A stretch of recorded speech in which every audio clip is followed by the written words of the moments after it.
अगर आप 25,000 रुपये महीना कमा सकते हैं तो हंगेरी आने का कोई फायदा नहीं है। इंडिया वालों को ब्लाइंडली नहीं आना चाहिए। हंगेरी में भी जो आपको सैलरी मिलती है 45 से 55,000 रुपीज बनती है। पाकिस्तान में सिचुएशन बहुत अच्छी नहीं है, नेपाल में भी जॉब्स नहीं है, बांग्लादेश में भी अगेन उनकी इकॉनमी ग्रो कर रही है लेकिन जॉब अपॉर्चुनिटीज बहुत लिमिटेड है। यूएई में ऑलरेडी है और आपको करीब 3,000 दरहम सैलरी मिल रही है तो मैं आपको रिकमेंड नहीं करूँगा। क्या मुझे एज अनस्किल्ड वर्कर हंगेरी आना चाहिए या नहीं, ये एक ऐसा सवाल है जो मुझसे हमारे बहुत सारे सब्सक्राइबर्स ने पूछा है और आज के इस वीडियो में मैं आपके इस सवाल का आंसर देने की कोशिश करूँगा। देखिए, जब मैं बोलता हूँ अनस्किल्ड वर्कर्स, इसका मतलब है अगर आप कंस्ट्रक्शन में आ रहे हैं हेल्पर के जॉब में, या आप एज अ फैक्ट्री में आ रहे हैं हेल्पर में, या आप एग्रीकल्चर में आ रहे हैं, या आप logistics and warehouse company में आ रहे हैं एज एन असिस्टेंट, या आप क्लीनिंग कंपनी में आ रहे हैं क्लीनिंग के काम के लिए, या आप मीट फैक्ट्री में आ रहे हैं, या आप फूड या ग्रॉसरी डिलीवरी के काम के लिए आ रहे हैं, तो ये अनस्किल्ड माना जाता है। तो क्या आपको इन कामों के लिए हंगेरी आना चाहिए या नहीं, ये हम डिटेल में डिस्कस करने वाले हैं इस वीडियो में। इससे पहले कि हम आगे बढ़े, मैं आपसे रिक्वेस्ट करूंगा कि आप हमारे YouTube चैनल को सब्सक्राइब कर लीजिए, क्योंकि मेरा पर्पज़ है आपको 100% जेन्युइन इन्फॉर्मेशन देना। तो दोस्तों देखिए, ऐसा है कि हमारे यहाँ कई कंट्रीज़ में विदेश जाने का बहुत ज़्यादा क्रेज़ है, लेकिन मैं कहूँगा कि अगर आप यूरोप आना चाहते हैं तो आप सोच समझ के आइए, प्लान करके आइए। अब देखिए, मेरा सबसे बड़ा एग्जाम्पल है इंडियंस के लिए, क्योंकि मैं खुद हिंदुस्तानी हूँ, इंडिया से हूँ। मैं कहूँगा कि आप कहीं से भी हैं, पहले ये सोचिए कि क्या आप इंडिया में करीब 25,000 रुपीज़ कमा सकते हैं। क्योंकि मैं ऐसा मानता हूँ कि इंडिया के छोटे शहरों में अपॉर्चुनिटीज़ नहीं है, सैलरीज कम है, लेकिन अगर आप दिल्ली जाएंगे, मुंबई आएंगे, बेंगलोर जाएंगे तो सैलरीज ज़्यादा है। तो मैं कहूँगा कि लेबर का काम करने से अच्छा है, मतलब यूरोप में आप सबसे पहले इंडिया में ही ऑप्शन देखिए। जैसे फूड डिलीवरी का काम बहुत है, अब जैसे जो जोमेटो है या स्विगी है, वहाँ पे लोग 25,000 रुपये महीना कमा सकते हैं। तो अगर आप 25,000 रुपये महीना कमा सकते हैं तो मैं कहूँगा हंगेरी आने का कोई फ़ायदा नहीं है, सिर्फ पैसों के लिए। अगर आप चाहते हैं कि आप नई कंट्री में रहें, कुछ नया डिस्कवर करें, तो आप आएँ, लेकिन सिर्फ पैसों के लिए ना आएँ। क्योंकि हंगेरी में भी जो आपको सैलरी मिलती है इन हैंड, वो अगर मैं बताता हूँ रुपए में, वो करीब 45 से 55,000 रुपीज़ बनती है बिना ओवर टाइम के। अगर आप ओवर टाइम करेंगे तो आप 80-90 तक पहुंच सकते हैं, लेकिन मेरा ऐसा मानना है कि आप अगर 12-14 घंटे इंडिया में भी काम करेंगे तो आप अच्छा पैसा कमा सकते हैं। ऐसे ही देखिए क्या है, हाँ, जैसे पाकिस्तान में सिचुएशन बहुत अच्छी नहीं है, तो पाकिस्तान के बारे में बहुत ज़्यादा कमेंट नहीं कर सकता हूँ। ऐसे ही नेपाल में गया हूँ कई बार, नेपाल में भी जॉब्स नहीं है, लेकिन इंडिया वालों को ब्लाइंडली नहीं आना चाहिए। पहले हमारे बड़े शहरों में भी एक्सप्लोर करना चाहिए कि क्या पॉसिबिलिटीज़ हैं।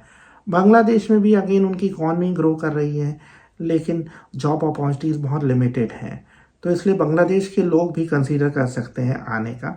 हाँ, लेकिन अगर आप यूएई में ऑलरेडी हैं और आपको करीब 3,000 दरहम सैलरी मिल रही है तो मैं आपको रिकमेंड नहीं करूँगा कि आप हंगेरी में अनस्किल्ड जॉब के लिए आएँ, सिर्फ इस वजह से कि आप पैसों के लिए आ रहे हैं। क्योंकि देखिए, पैसे तो आपको ऑलरेडी यूएई में ज़्यादा मिल रहे हैं। मैं फिर दोबारा से रिपीट कर देता हूँ, हंगेरी में जो इन हैंड आपकी सैलरी होती है बिना ओवर टाइम के, वो 500-600 यूरो से ज़्यादा नहीं होती है अनस्किल्ड जॉब में। अगर आप कतर में हैं और अगर आप 2500 कतरी रियाल कमा रहे हैं तो मैं रिकमेंड नहीं करूंगा कि आप सिर्फ पैसों के लिए आएँ।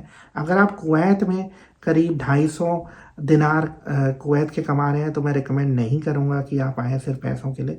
सऊदी अरब में अगर आप 2500 रियाल कमा रहे हैं तो भी मैं नहीं रिकमेंड करूंगा कि आप आएँ। ऐसे ही ओमान में अगर आप 250 ओमानी रियाल कमा रहे हैं तो भी मैं नहीं रिकमेंड करूंगा कि आप आएँ सिर्फ पैसों के लिए। अब लोग कहते हैं कि भाई हम आना चाहते हैं पीआर के लिए, तो उस पर हम अलग से बात करेंगे इस वीडियो के आने वाले हिस्से में। तो देखिए क्या है, एक बार आप आने का मन बना लेते हैं, क्योंकि होता क्या है, मेरे कहने से शायद आप नहीं मानेंगे और आप आना भी चाहेंगे, यही मेरा काम है। मैं लोगों को एनकरेज करता हूँ आएँ, लेकिन माइंडफुली आएँ, वो सोच समझ के आएँ। तो देखिए, अगर आप आना चाहते हैं, सबसे पहले मैं इंडिया के जो हमारे सब्सक्राइबर्स हैं उनको बताना चाहूँगा। मैं कहूँगा कि अगर आपको 4-5 लाख रुपए से ज़्यादा देना पड़ रहा है हंगरी में अनस्किल्ड जॉब के लिए, तो मत आइए। उस पैसे को आप कहीं और यूज़ करिए। अगर आपके पास रेडीली अवेलेबल है, आपको उधार नहीं लेना है, तो आप कंसीडर कर सकते हैं। अगर आप ऑलरेडी ग्रेजुएट हैं इंडिया में, तो मत आइए अनस्किल्ड जॉब्स के लिए, क्योंकि अनस्किल्ड जॉब के लिए बहुत ज़्यादा फिजिकल स्टेमिना चाहिए, आपको खड़े रहना पड़ेगा और सर्दियों में काम करना पड़ेगा। जैसे मैंने कई बारी यहाँ के ट्रेन स्टेशन पे देखा, एक मुझे हमारे सब्सक्राइबर मिले जो एमबीए हैं और झाड़ू लगा रहे थे। देखिए, काम बड़ा छोटा नहीं होता है, लेकिन आपको सोच समझ के आना चाहिए, क्योंकि एमबीए वाला और चीज़ें भी कर सकता है। उसकी इंग्लिश भी अच्छी थी, तो पीएचडी करने आ जाता है इससे अच्छा। तो ये सोच समझ के आपको आना है। फिर जब भी आप अपना प्रोसेस शुरू कराएं, तो अपने एजेंट से आप पूछ लें कि भाई सैलरी कितनी होगी, और उस पर क्लैरिटी होनी चाहिए। जैसा मैं बता चुका हूँ कि अनस्किल्ड को जो सैलरी है वो 500-600 यूरो के करीब मिलती है। मैं फ़ॉरेन को यूरो में कन्वर्ट करके बता रहा हूँ। अगर मैं फ़ॉरेन में बताऊँ तो 2,66,000 से 3.5 लाख फ़ॉरेन मिलती है, और टैक्सेस करीब 33.5% है। तो जो भी आपको सैलरी बताई जाए ना, उस पर 33.5% का डिडक्शन कर लीजिए। फिर आपको ये भी देखना है, बहुत सारे लोग कहते हैं कि जॉब चेंज करना। देखिए क्या है, जॉब चेंज करना आसान नहीं होता है। आपको कम से कम 6 महीने लगेंगे जॉब चेंज करने में, और आपका प्रोसेस ऑलमोस्ट उतना ही होगा जितना आपका मतलब वीज़ा लेने में हुआ था। 2-3 महीने लगेंगे, आपको नए डॉक्यूमेंट्स लगाने पड़ेंगे। फिर बहुत सारे लोग ना पीआर के लालच में आते हैं। देखिए एक चीज़ समझ लीजिए, यूरोप की किसी भी कंट्री में, अब इनफैक्ट अभी तक हंगरी में हंगेरियन ज़रूरी नहीं थी, अब आपको हंगेरियन सीखनी पड़ेगी। तो आप लेबर जॉब करेंगे, साथ में हंगेरियन भी सीखेंगे। हंगेरियन जो भाषा है वो दुनिया की सबसे टफेस्ट लैंग्वेजेस में से एक है। तो क्या आप ऐसा कर सकते हैं? मुझे थोड़ा सा डाउट है, क्योंकि हमारे बहुत सारे जो लोग हैं इंडिया से, पाकिस्तान से, बांग्लादेश से, वो अंग्रेज़ी कम से कम 6 साल तो पढ़ते हैं। वो अंग्रेज़ी नहीं बोल पाते हैं ढंग से, तो हंगेरियन कितनी आसानी से सीखेंगे, ये थोड़ा सा मुझे डाउट है। इस बारे में भी थोड़ा सा सोच लीजिए। फिर पीआर के लिए ना और भी फॉर्मेलिटीज़ होती हैं, इनकम होनी चाहिए, और कंट्रीज़ ऐसे लोगों को प्रेफर करती हैं जो स्किल्ड हैं पीआर के लिए। अब दूसरा है, लोग सोचते हैं कि हम और कंट्रीज़ में मूव हो जाएंगे। देखिए हाँ, एक चीज़ है, यहाँ से और कंट्रीज़ में मूव होने की लीगली पॉसिबिलिटी रहती है, क्योंकि अगर आप हंगरी में 1-2 साल काम कर लेते हैं और आप टेक्निकली क्वालिफाइड है, फॉर एग्जांपल वेल्डर हैं या फिर आप इलेक्ट्रीशियन हैं, तो आपके जो यूरोपियन एक्सपीरियंस है उसको रिकग्नाइज़ किया जाएगा, आप जर्मनी में जा सकते हैं। लेकिन उसके साथ ये ज़रूरी है ऐसे लोगों के लिए कि उनके पास ऑलरेडी इंडिया से सर्टिफिकेट या कोई डिप्लोमा होना चाहिए। अब दूसरा ये है कि जब आप एजेंट से बातचीत कर रहे हो, तो कंपनी के बारे में भी रिसर्च कर लीजिए। और मैं कहूँगा कि जब आप अपना मन बना चुके हैं हंगेरी आने का या यूरोप में कहीं पे भी आने का, तो जब आप एजेंट से बातचीत करें तो ये भी डिसाइड करिए, ये भी बातचीत कर लीजिए कि रिफ़ंड क्लॉज़ क्या है।